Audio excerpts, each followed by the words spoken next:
participar en esta actividad que primeramente pues, los quiero felicitar.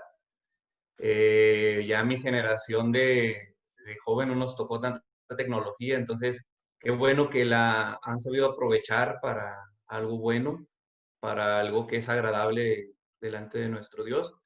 Y sobre todo en estos momentos tan difíciles que estamos pasando, ¿verdad? No solamente en este país, sino en el mundo entero. Estamos todos guardaditos en nuestras casas, ¿verdad?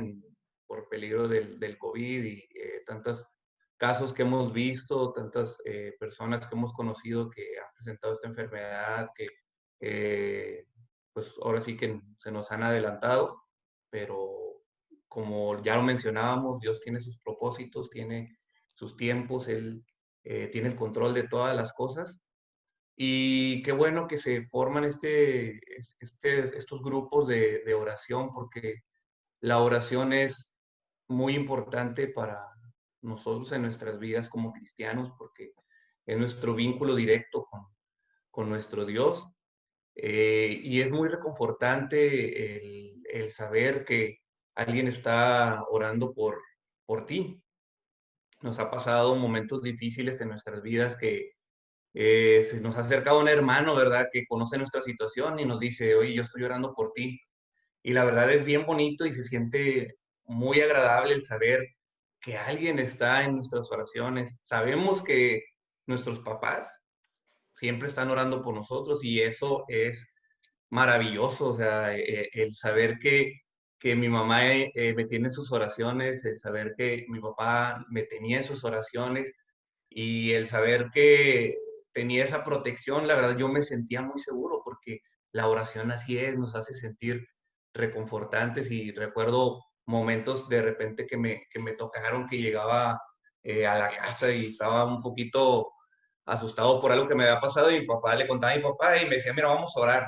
Y orábamos y la verdad se me quitaba todo aquello que tenía, ¿verdad? Y me hacía sentir muy en paz. Y precisamente hoy vamos a hablar un poquito acerca de ello, acerca de la oración y de el grande orador que tenemos en nuestras Biblias, que es nuestro Señor Jesucristo, porque Él nos dio un ejemplo de oración durante todo su ministerio, porque Él oraba constantemente, porque vemos en las Escrituras cómo Él se abocaba mucho a la oración y estar en contacto directo con nuestro Dios. Y no solamente lo menciona en la Biblia, eh, cuando él oraba directamente, ya que él nos enseñó a orar, y también menciona que él oraba, aunque no nos diga en específico, pero él mencionaba que estaba orando. Entonces sabemos que él es nuestro ejemplo para la oración. Y vamos a ver hoy un ejemplo de ello. Nuestro tema del día de hoy se llama Jesús, ora por mí. No sé si se pueda compartir la pantalla. Sí, hermano, adelante. Ya tienes autorización. Ok, muy bien.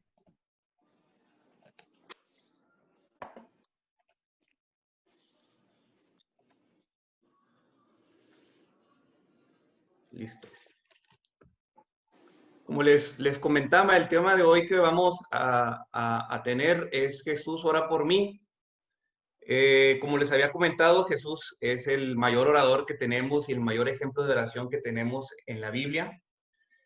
Y vamos a ver una historia de las que no se menciona directamente o no habla él que estaba orando o dice su oración, sino que él menciona que había orado por aquel acontecimiento. Y antes de entrar de lleno al texto que vamos a estar viendo el día de hoy, vamos a ver un poquito el preámbulo que está detrás de esta historia. Y lo primero que vamos a ver, antes que todo, ¿qué es la oración? Bueno, la oración puede ser una petición, que como lo mencionamos aquí, ¿verdad? Hay varias peticiones que mencionan nuestros hermanos. También puede ser un ruego hacia nuestro Dios y puede ser una súplica. Entonces, para que lo tengamos en nuestras mentes. Y como les había mencionado, vamos a hablar acerca de un momento del Señor Jesucristo con la oración. Y para empezar eso, dice que estaba nuestro Señor Jesucristo reunido en la Pascua, estaba celebrando la Pascua con sus discípulos y él estaba estableciendo la cena del Señor, este acto tan maravilloso que nosotros tenemos a bien en participar cada primer día de la semana, como así lo estableció él. Y era un momento sumamente sublime en el que estaba con los apóstoles y en el que les estaba dando las indicaciones de cómo, y estaban reunidos los discípulos, estaba él partiendo el pan, se los estaba dando, le estaba dando las indicaciones, y debió ser un momento sumamente maravilloso en la vida de cada uno de los apóstoles, y a quién de nosotros no le hubiera gustado estar ahí. Pero si nosotros seguimos leyendo, pasa algo muy extraño, porque después de haber tenido este momento con el Señor Jesucristo, el haber participado de la Pascua con Él, de haber establecido la cena del Señor, vemos que existe una discusión entre los apóstoles y pareciese que es algo extraño decir, oye, acabas de participar de la Pascua, acabamos de tener este momento con el Señor Jesucristo y empieza a haber una discusión con los apóstoles. Pareciera que los apóstoles eran alumnos que no entendían muy bien las cosas y empiezan a discutir. Y la discusión que ellos tenían era quién era mayor de ellos. Era una discusión que a lo mejor ahorita tú te pones a pensar y dices, oye, bueno, ¿cuál es el fin de eso? ¿Por qué se ponen a pensar los apóstoles en eso? Acaban de vivir un momento tan bueno con el Señor Jesucristo y ahora están discutiendo sobre quién es mayor de ellos. Nuevamente, el Señor Jesucristo empieza a verlos y empieza a predicarles, ¿verdad? Y les empieza a decir, bueno, el que quiera ser mayor de ustedes tiene que ser su siervo, tiene que servir a los demás. Si tú quieres ser el primero, tú tienes que servir. Después de haber dado esta predicación a sus apóstoles, no solamente nuestro Señor Jesucristo les predica de manera verbal, sino que también lo hace con el ejemplo. ¿Y qué es lo que hace después de ello? Lava los pies de los apóstoles. Y durante la discusión que acabamos de ver, se me olvidó mencionarles, que se dice que Pedro era uno de los que mayormente estaba ahí en la discusión, ¿verdad? Porque sabemos cuál era el carácter de Pedro. Pedro era un apóstol recio, era un apóstol eh, que si lo leemos en las escrituras vemos cómo era su carácter, ¿verdad? Él era un hombre de pleito, por así llamarlo, ¿verdad? Era el que sacó la espada y quería por ahí defender, ¿verdad? Que cortó la oreja. Y después de que nuestro Señor Jesucristo les enseña acerca de el servir, comienza a lavar sus pies. Y nuevamente sale Pedro al encuentro y nuevamente Pedro le dice a nuestro Señor Jesucristo, no, yo no voy a permitir que tú me laves los pies. O sea, ¿cómo tú me vas a lavar los pies a mí? Pareciera que Pedro no escuchó la predicación, ¿verdad? Muchas veces así estamos, nos acaban de predicar algo y luego nuestro acto dice todo lo contrario. Así estaba Pedro, les acababa de predicar que el que quisiera ser mayor es el que debe de servir. Y ahora que está lavando los pies, le dice Pedro, no, tú no me vas a lavar los pies. Y Jesucristo le dice, bueno, si no te lavo los pies, no vas a tener nada conmigo.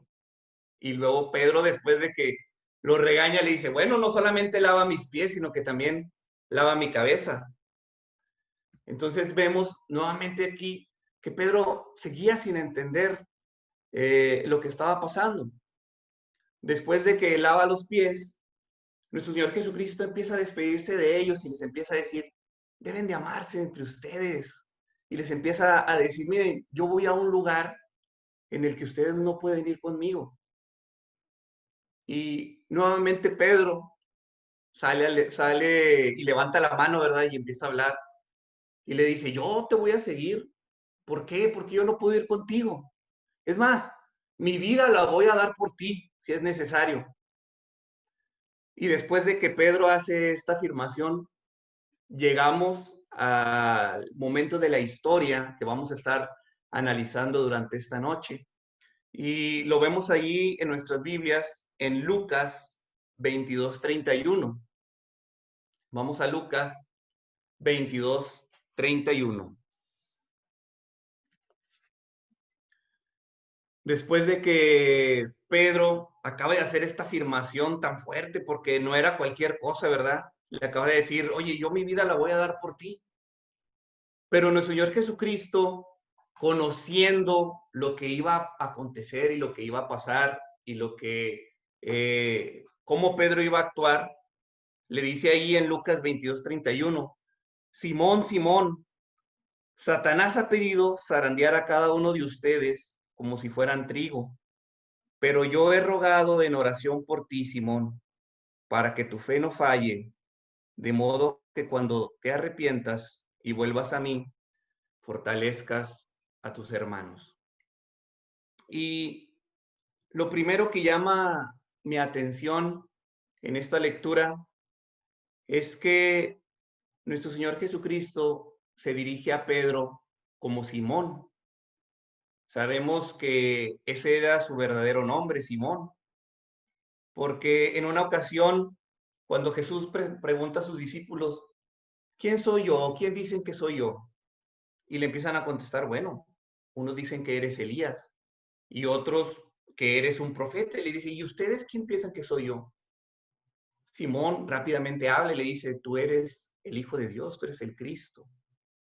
Y el Señor Jesucristo le dice, bueno, yo te digo que tú eres Pedro, y sobre esa afirmación que tú acabas de hacer, voy a edificar mi iglesia. Y desde ese momento ya no se le llamaba más Simón, sino que se le llamaba Pedro. Pero en esta ocasión el Señor Jesucristo le llama nuevamente Simón. Y dicen los comentaristas que esto era para darle mayor énfasis. Ahora, nosotros lo hemos vivido y lo comprendemos porque, pues normalmente a lo mejor en nuestras casas no nos dicen por nuestro nombre, ¿verdad? Probablemente nos tienen algún apodo de cariño, o por ejemplo yo con mi hijo pues no le hablo por su nombre, ¿verdad? Yo le digo, yo le tengo un apodo de cariño y así lo llamo. Y así nos llaman muchas veces nuestros papás, ¿verdad? Y oye, mi hijo, digo, no sé, puede ser algún apodo que tengamos. Y a lo mejor estamos nosotros ahí, ¿verdad? Viendo la tele bien a gusto. Y nos dice, mi hijo, saca la basura, mi hijo. Sí, ahorita voy. Y luego nos vuelve a decir, ¿verdad? Y por ejemplo, a mí mi mamá, cuando me hablaba, Iván Israel, ay, yo sabía que me estaba hablando a mí y rápidamente prestaba atención, ¿verdad? Que saque la basura, oh, sí, sí, ya voy. Y te paras, ¿verdad? De volada. Y yo pienso que así, cuando acaba de escuchar Jesús a Pedro, que acaba de decir, que dice, oye, yo voy a dar mi vida por ti, sabiendo Jesús lo que iba a acontecer, le dice, ay, Simón, Simón. Y le dice dos veces, o sea, para que sea muy enfático, para que preste atención y le empieza a decir por su nombre, ¿verdad? En este caso pasa lo mismo. Y dicen los comentaristas nuevamente que lo hacía para llamar la atención de Pedro, y le llama Simón, Simón, porque como vemos, Pedro acaban de celebrar la cena del Señor y empiezan a discutir de quién era mayor. Les predica Cristo acerca de quién debe ser mayor, el que sirva. Empieza a lavar sus pies y Pedro le dice, no me vas a lavar los pies. Nuevamente Pedro no entendía. Y luego después de eso, cuando el Señor Jesucristo les dice, yo a donde voy no pueden ir ustedes. Y Pedro le dice, ¿por qué no? Yo quiero ir contigo, es más, yo mi vida la voy a dar por ti. Pedro como que no entendía, ¿verdad? Como que lo tomaba muy a la ligera y muchas veces así somos nosotros, ¿verdad? Nos predican, nos llaman de algo y salimos y lo primero que hacemos es lo que acabamos de escuchar. Pareciera que nos entra por un oído y nos sale por otro. Y al parecer así era Pedro en este momento, o así lo estaba demostrando. Y le dice como un regaño, ¿verdad? Y le dice, Simón, dice, Satanás ha pedido zarandearte o zarandearos a ustedes, porque habla en general, como si fueran un trigo. Y esa advertencia iba dirigida no solamente a Pedro, sino también a todos los apóstoles. Ahora, ¿por qué nuestro Señor Jesucristo usa esta ilustración de zarandear como trigo. Yo me quedé pensando y a pesar de que tengo familia que vive en rancho y que mi niñez la pasé allá, pues yo nunca me tocó ver cómo zarandeaban el trigo y siempre me pregunté, bueno, ¿cómo es eso de zarandear el trigo? ¿Para qué sirve? ¿Para qué es? Y empecé a buscar, ¿verdad? Y ya sabes, en YouTube, ¿verdad? Te metes a YouTube y en YouTube hay video de absolutamente todo. Entonces empecé a buscar de que, a ver, ¿cómo se zarandea el trigo? Y yo lo que buscaba era un video en el que se viera de manera antigua cómo se hace, cómo es el método tradicional. Y encontré un video que habla de zarandear el trigo o del proceso del trigo, pero lo hace de una manera ya más mecánica, de una manera ya más tecnológica, ¿verdad? Utilizando una máquina. Y me gustaría que viéramos este video para que entendiésemos un poco mejor de este proceso. Se los voy a poner, me mencionan si lo pueden estar viendo.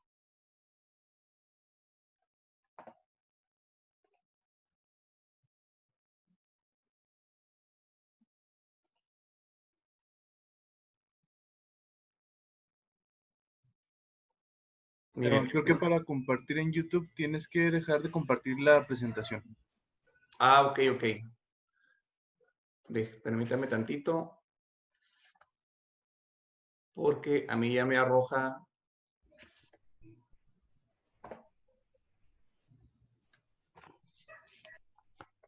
Mm,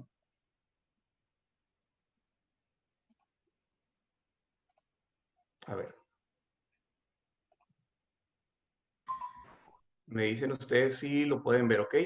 Y cuando compartes la pantalla, ahí también te aparece la opción de compartir audio. Ok, no, igual el audio no es importante. Ok. ¿Sí lo pueden ver ahí? Sí, Ok. Bueno, ahí vemos un poquito de cómo va llegando el trigo a esta máquina. Y esta máquina tiene varios procesos para ir, ahora sí que limpiando el trigo, ¿verdad? Vamos a ver ahí cómo va saliendo las partes que pues no son necesarias, ¿verdad? Y nos indica, vamos a ver ahí adelantito, y vemos aquí, ¿verdad? Le llaman ellos la merma grande o las partes grandes del trigo, que pues no son necesarias, ¿verdad? Para nosotros. Después viene la merma fina, que ya es un poquito algo ya más específico del trigo que se tiene que estar quitando. Y ese es lo último que le sacan al trigo, que es la merma liviana, que ya es lo último del trigo para que llegue a las personas que lo trabajan para realizar alimentos o cualquier otro tipo de cosas. Y por último, déjenme ver, ahí, bueno, nos muestran cómo es que están zarandeando el trigo, ¿verdad? Cómo es la máquina está moviéndose para poder realizar esta tarea. Y finalmente, pues aquí vemos ya el trigo eh, como normalmente pues nosotros lo conocemos.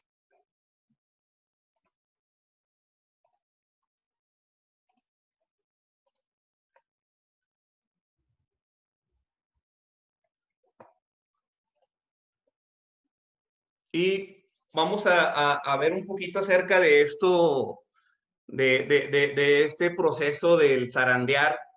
Y me quedé pensando, dije, bueno, eh, personajes de la Biblia que hayan sido zarandeados directamente, porque dice Satanás ha pedido para zarandearos como trigo, o sea, directamente Satanás iba a actuar en los apóstoles, iba a zarandearlos, iba a traerles tribulaciones.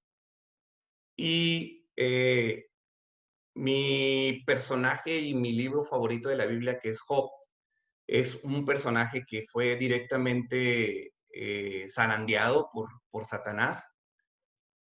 Por ahí no encontré otro y qué bueno que fue Job porque me gusta y me fascina demasiado el libro de Job. Y vamos a tratar de ejemplificar esto que acabamos de ver del proceso del trigo con la vida de Job. Y lo primero que vemos es que se quitó la merma grande, ¿verdad? Vamos a ver ahí en Job 1:11. Y si nosotros recordamos, Job fue el primer libro escrito en la Biblia y no es el primero en la Biblia, el primero es Génesis, pero fue el primero que se escribió. Y yo me he preguntado por qué Dios permitió o inspiró primeramente el libro de Job.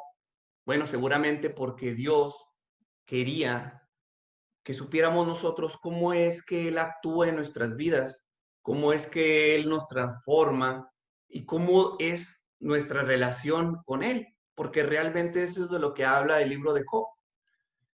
Y empieza el libro de Job hablando precisamente de esto, ¿verdad? Que Job era un hombre recto y Dios estaba súper orgulloso de Job.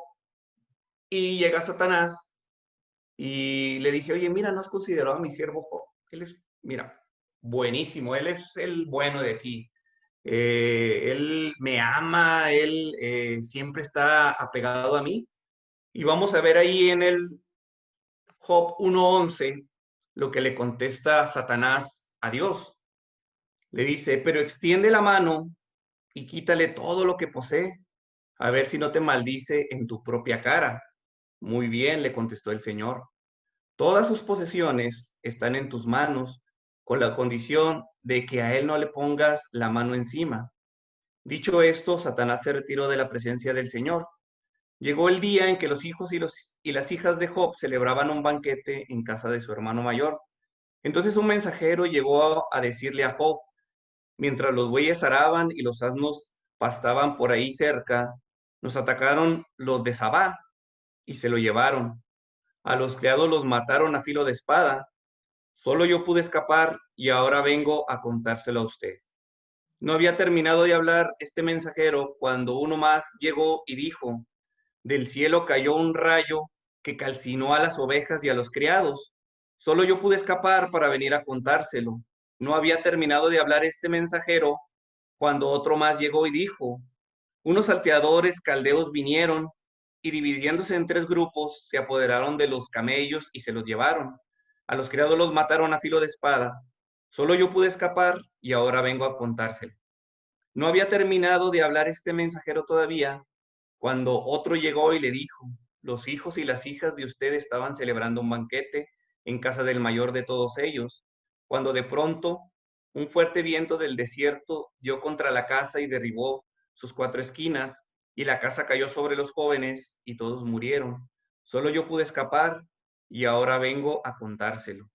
Al llegar a este punto, Job se levantó, se rasgó las vestiduras, se rasuró la cabeza y luego dejó caer al suelo en actitud de adoración. Entonces dijo, desnudo salí del vientre de mi madre y desnudo he de partir. El Señor ha dado, el Señor ha quitado, bendito sea el nombre del Señor. Entonces vemos aquí las calamidades de Job, cómo Job pierde todas sus posesiones y también pierde a su familia. Y uno pudiese decir, oye, es que eso está muy fuerte, o sea, yo creo que yo no podría con eso. Bueno, tan justo y tan bueno es nuestro Dios que Él no nos va a poner una prueba en la cual nosotros no pudiésemos salir victoriosos y pudiésemos resistir. La fe de Job era mucha y Job podía resistir esto.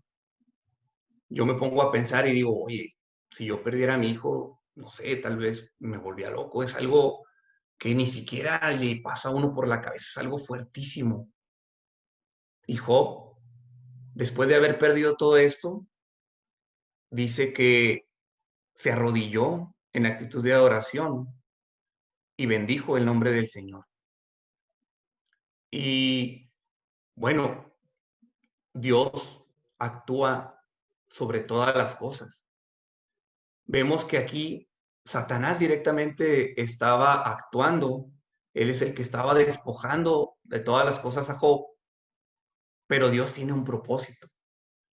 Así como también ahorita que estamos pasando por estos momentos difíciles, por estos momentos en los que ya queremos salir de nuestra casa, queremos volver a reunirnos en la iglesia, queremos volver a entrar a la escuela, a nuestros trabajos, y que vivimos muchas veces en un miedo constante, porque no sabemos si alguno de nuestro familiar le va a tocar que le dé el coronavirus, y pues estamos a las expensas, pero sabiendo que Dios tiene el control de todas las cosas y que sobre todas las cosas actúa Dios y Él tiene el control de nuestras vidas, debemos de confiar ciegamente en Él y depositar nuestras cargas en Él. Ahora, después de que Job pasa por todo esto, nosotros pudiésemos decir, oye, pues ya con eso yo hubiera sido más que suficiente. Pero ¿y luego qué pasa? Viene ahora la merma fina y Job pierde su salud. Vamos a ver ahí en Job 2, 4 al 10. Nuevamente Satanás se dirige a Dios y le dice, una cosa por otra, replicó Satanás, con tal de salvar la vida, el hombre da todo lo que tiene, pero extiende la mano y hiérelo, a ver si no te maldice en tu propia cara.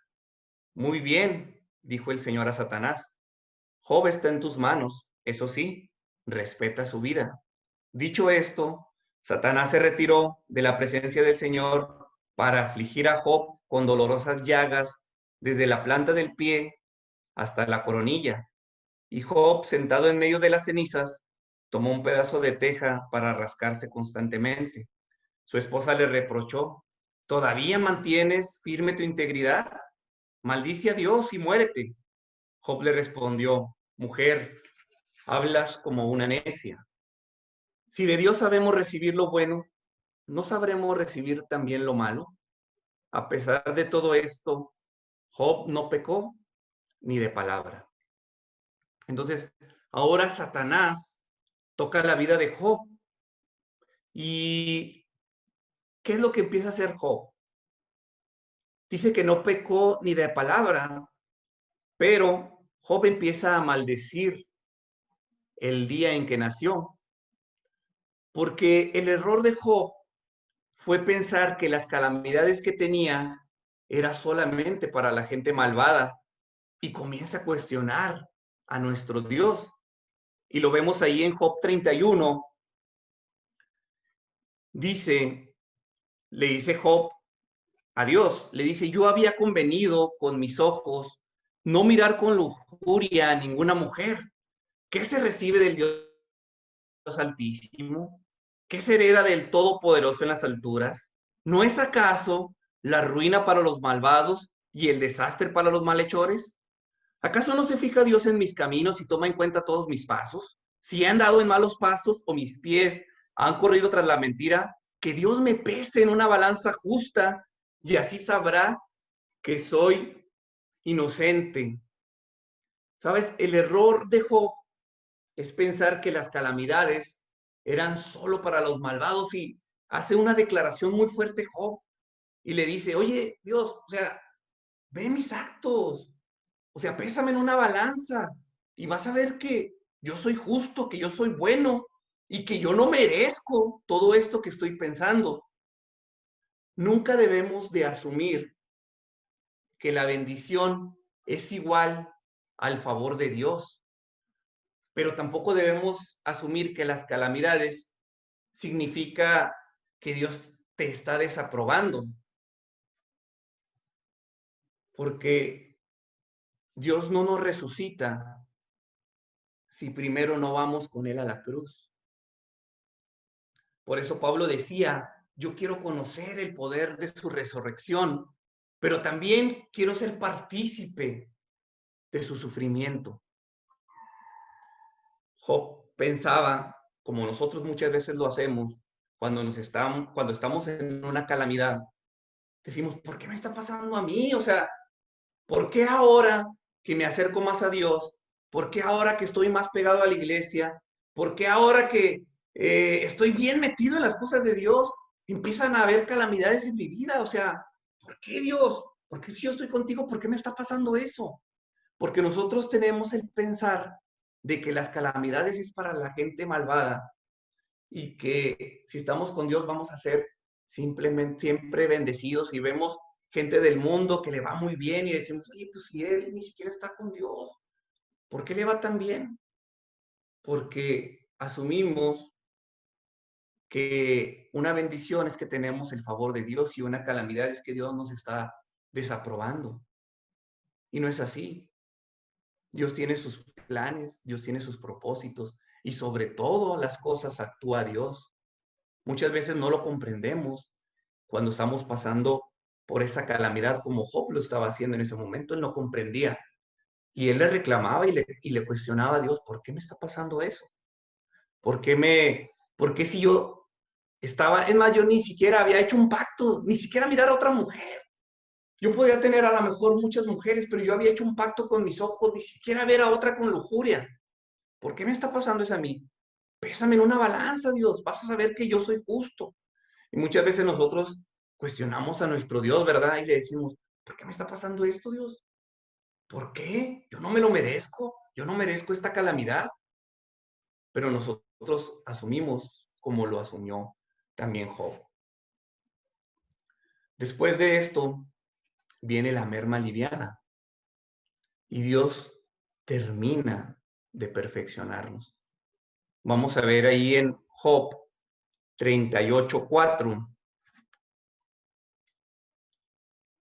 Dios le contesta a Job. Dios empieza a cuestionar, Job empieza a cuestionar a nuestro Dios y nuestro Dios le responde. Y le dice, ¿dónde estabas cuando puse la base de la tierra? Dímelo, si de veras sabes tanto. Seguramente sabes quién estableció sus dimensiones, la cinta de medir. ¿Sobre qué está puesto sus cimientos? ¿O quién puso su piedra angular? Mientras cantaban a coro las estrellas matutinas y todos los ángeles gritaban de alegría. ¿Quién encerró el mar tras sus compuertas cuando éste brotó del vientre de la tierra? Y Dios empieza a responderle a Job y le dice un chorro de cosas. Si tú te pones a leer el libro de Job, le dice, oye, a ver, ¿tú ordenas cuándo sale el sol? ¿O tú sostienes en su lugar a la constelación Pleiades y al Orión? ¿O has visto a Behemoth, que era un monstruo súper grande? Le dice, a ver, agárralo y ponle un piercing en la nariz. O al Leviatán, que dice que de un solo trago devora los lagos. A ver, agárralo y hazlo tu mascota. Y al ver todo esto, Job, y después de que nuestro Señor le contesta y nuestro Dios le contesta a Job, Job se da cuenta de lo minúsculo que era él. Y así pasa con nosotros también. Cuando nosotros estamos en nuestras calamidades, si nosotros perseveramos, nuestro Dios nos va a contestar. A lo mejor estamos a una semana de que Dios nos conteste. A lo mejor estamos a un mes. A lo mejor estamos a un año. Pero si tú perseveras, Dios te va a responder. Escuchaba ahorita a un joven que estaba preocupado porque no tenía trabajo. Y es una calamidad para él. El no tener trabajo es algo difícil. El no saber de dónde vas a obtener el sustento. Pero si nosotros perseveramos, Dios nos va a contestar. A lo mejor estás a una nada. Persevera. Dios te va a contestar. Eso tenlo por seguro. Y después de eso viene el producto final o el producto cribado, ¿verdad? Es cuando Job conoce a Dios. Vamos a ver ahí en Job 42:5.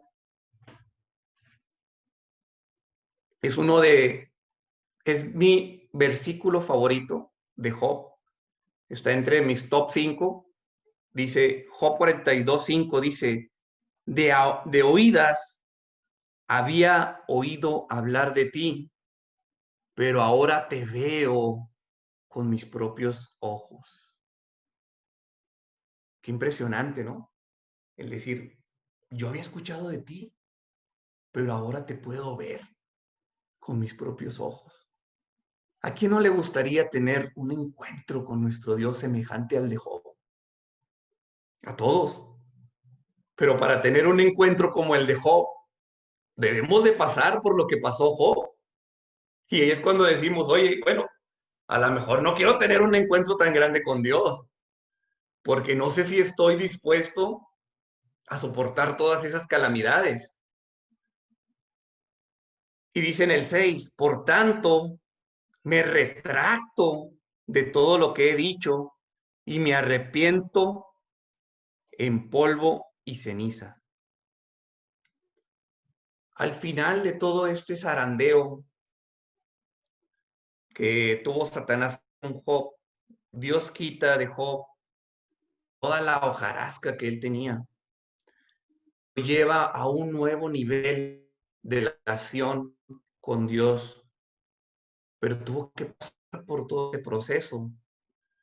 Y así vamos a estar nosotros, para que nosotros lleguemos a un nuevo nivel en Dios.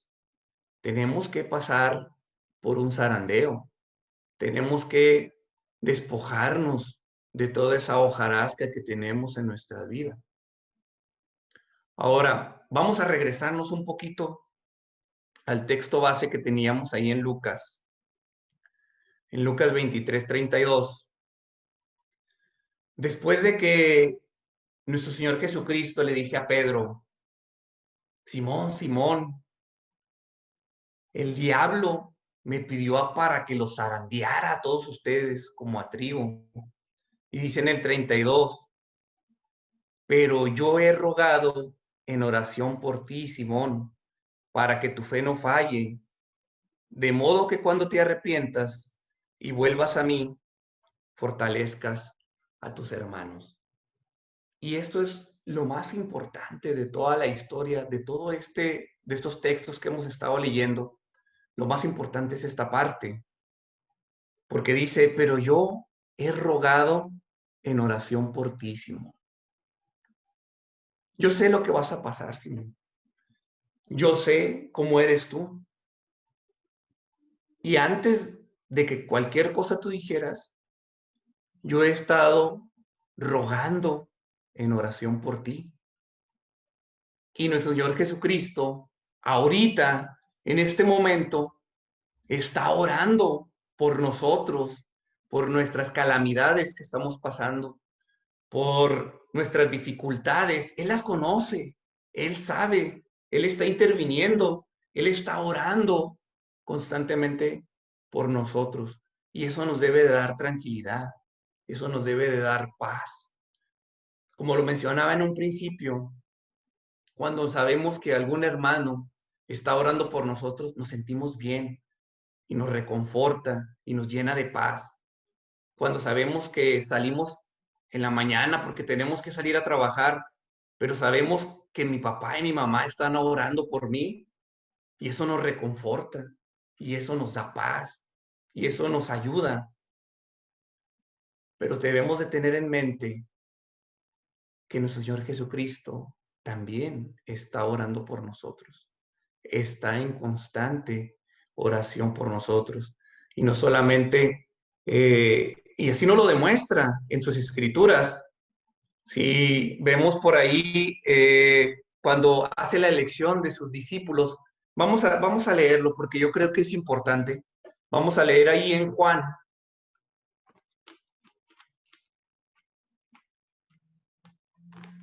17. Jesús ora por sus discípulos en Juan 17:20 específicamente. Pero fíjense, el Señor Jesucristo está orando por sus discípulos, pero en el 20 dice, mas no ruego solamente por estos, es decir, por los discípulos, sino también por los que han de creer en mí por la palabra de ellos, es decir, que nuestro Señor Jesucristo, antes de que nosotros lo conociéramos, Él ya estaba orando por nosotros. Él estaba orando por nosotros desde la fundación del mundo. Él está orando por nosotros cuando estuvo en el mundo y Él sigue orando por nosotros. Él sigue intercediendo por nosotros con el Padre. Él está en constante oración porque Él conoce nuestras necesidades, Él conoce nuestras calamidades, Él sabe todo de nosotros y Él está orando también por nosotros. Luego dice, yo he rogado por ti, Simón, ¿para qué? Para que tu fe no falle. Él está orando para que nuestra fe no falle. Él sabe que estamos pasando por momentos difíciles. Él sabe nuestras calamidades y Él está orando por algo en específico. Él está orando para que nuestra fe no falle, para que nosotros seamos constantes sabiendo que nos va a contestar a todas nuestras plegarias, a todas nuestras oraciones. Dice, de modo que cuando te arrepientas, y fíjense qué maravilloso es nuestro Señor Jesucristo, porque Él conoce todas las cosas, porque Él sabe todo. Y le dice a Pedro, mira Pedro, le dice, yo sé que Satanás va a venir y los va a zarandear. Dice, pero yo he orado por ti para que tu fe no falle. Y luego le dice, de modo que cuando te arrepientes, es decir, que él sabe todas las cosas, él sabía que iba a fallar Pedro, él sabía lo que iba a pasar y le dice, de modo que cuando te arrepientes, es decir, yo sé que tú eres humano, yo sé que vas a fallar, pero yo espero que tú te arrepientas y vuelvas a mí. Él sabe que somos débiles, él sabe que fallamos, pero lo que espera él de nosotros es que nos arrepintamos y volvamos a él. Él está con los brazos abiertos, esperando que vuelvas, esperando que te des cuenta de tu error, de que te arrepientas de lo que hiciste y que vuelvas a Él. Y durante todo este proceso va a haber gente o va a haber personas que te van a dañar o va a haber personas que tú vas a dañar, pero Él está esperando que tú te arrepientas, que tú perdones, que tú pidas perdón y que tú vuelvas nuevamente a Él, porque Él te está esperando para tenerte nuevamente cerca, para tenerte arropado en sus alas, para tenerte cubierto de sus bendiciones, porque así actúa Dios con nosotros. Él nos tiene que despojar, Él nos tiene que perfeccionar y en todas las cosas que pasan en nuestra vida, Él está presente. Él tiene el dominio de todo y Él sabe por qué hace las cosas. Nosotros, cuando estamos pasando una calamidad, solamente nos enfocamos en eso, solamente vemos esa parte de la historia, solo vemos ese pequeño espacio, pero Él conoce todas las cosas. Y cuando nosotros realmente ya vemos el porqué de las cosas, nos arrepentimos y decimos, oye, ya sé por qué estaba pasando todo eso. Me arrepiento realmente de todo lo que pensé, de la gente que lastimé, de la gente y perdono a la gente que me lastimó, y yo vuelvo a Él. Pero después de que volvemos a Él, nos, nos dice algo bien importante. Dice, después de que te arrepientas y vuelvas a mí, tienes una tarea bien importante y es fortalecer a tus hermanos. Tú ya pasaste por eso, tú ya sufriste, tú ya sabes. Ahora te toca fortalecer a tus hermanos, ayudar a aquellos hermanos que los estás viendo en una calamidad. Debes de fortalecerlos, debes de ayudarlos, debes de ver por ellos, debes de amarlos. Así como Dios te ama a ti, debes de amar a tus hermanos y debemos de estar al pendiente.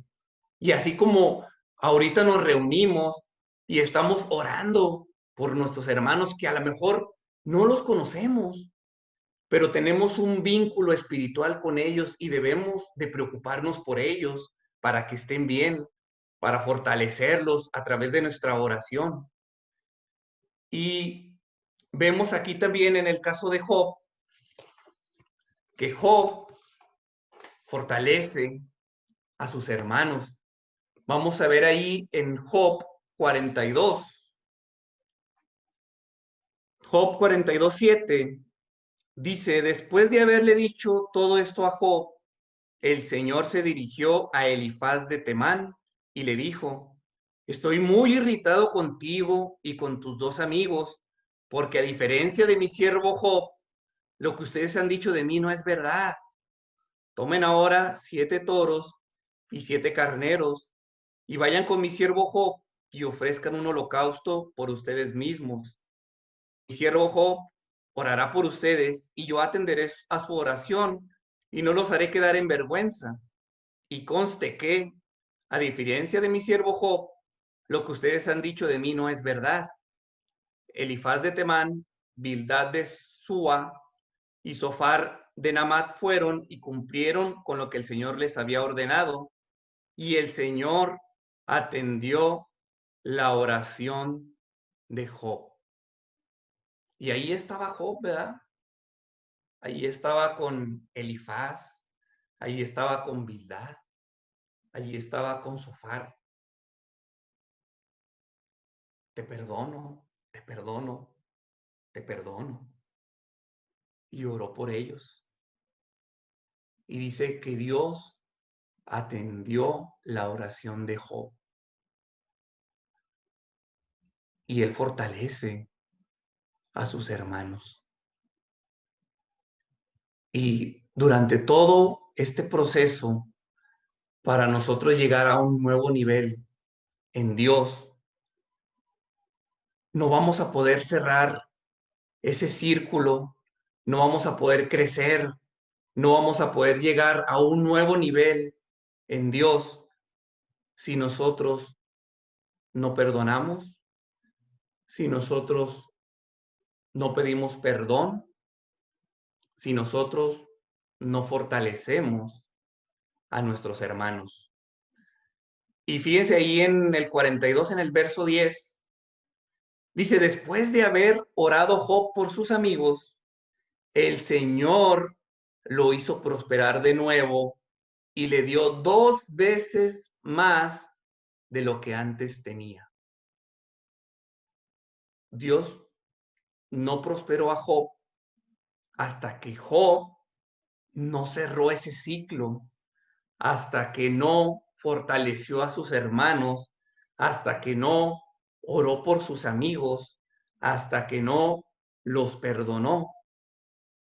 Es entonces que después de que pasa eso, Dios le da el doble de lo que ya había tenido y nosotros no vamos a poder completar ese círculo, no vamos a poder avanzar, no vamos a poder llegar a un nuevo nivel si nosotros no nos restauramos, si nosotros no ayudamos a nuestros hermanos, si no restauramos esa amistad que se perdió, si no perdonamos a esa persona que nos ofendió, si no pedimos perdón a aquella persona nosotros ofendimos, no vamos a poder cerrar ese proceso, no vamos a poder cerrar ese ciclo si no fortalecemos a nuestros hermanos. Y es lo que le dice Cristo a Pedro.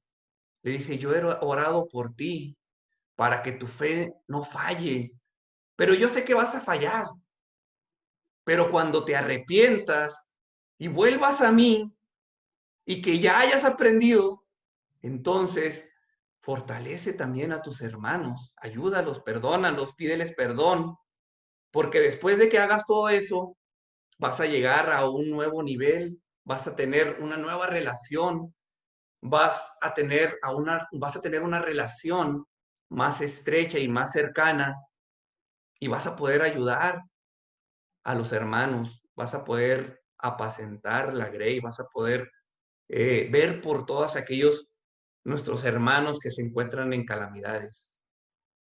Y Dios quiera, hermanos, que hayamos aprendido algo en este pequeño mensaje que tenía preparado para ustedes.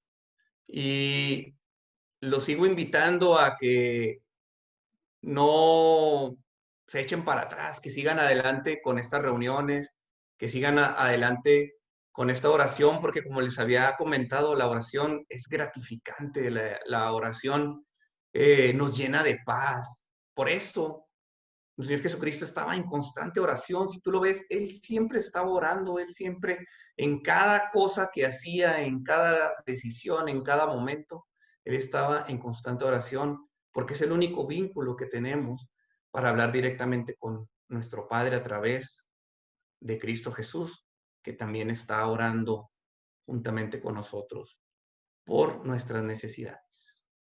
Que el Señor les bendiga, hermanos.